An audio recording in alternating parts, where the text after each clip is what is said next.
அதனால் அரசு ஒரு ஆண்டும் தேவஸ்தானத்திற்கு 51 லட்சம் பணம் கொடுக்க வேண்டும் என்று 1949 போடப்பட்ட ஒரு தீர்மானம்.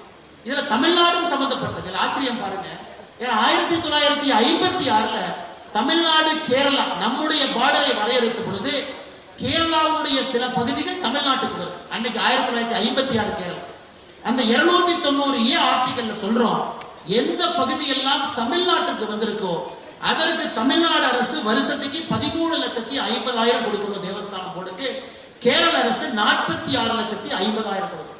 So Mr. Vijayan has to understand, it is not the money that is thrown at Ayyappa.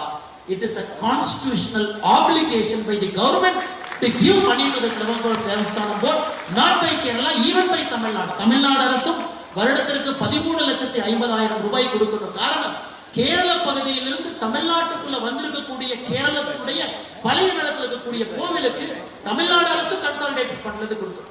இது ஒரு கான்ஸ்டிடியூஷனல் மேண்டேட்.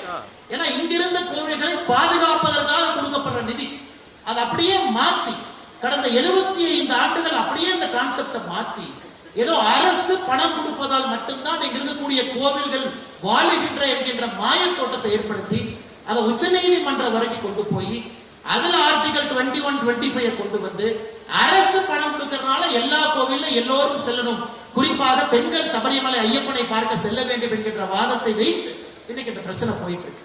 ஆனால் நிச்சயமாக எனக்கு நம்பிக்கை இருக்கிறது, உச்ச நீதிமன்றம் லார்ஜர் கான்ஸ்டிடியூஷனல் பெஞ்சில் இதை அவங்க மறு தீர்மானம் செய்யும் பொழுது ஐயப்பனுக்காக நல்ல ஒரு முடிவு, நல்ல ஒரு தீர்ப்பு வரும் பொழுது இந்த கம்யூனிஸ்ட் அரசனுடைய முகத்துல கரியை நாம் பூசத்தான் போகின்றோம்.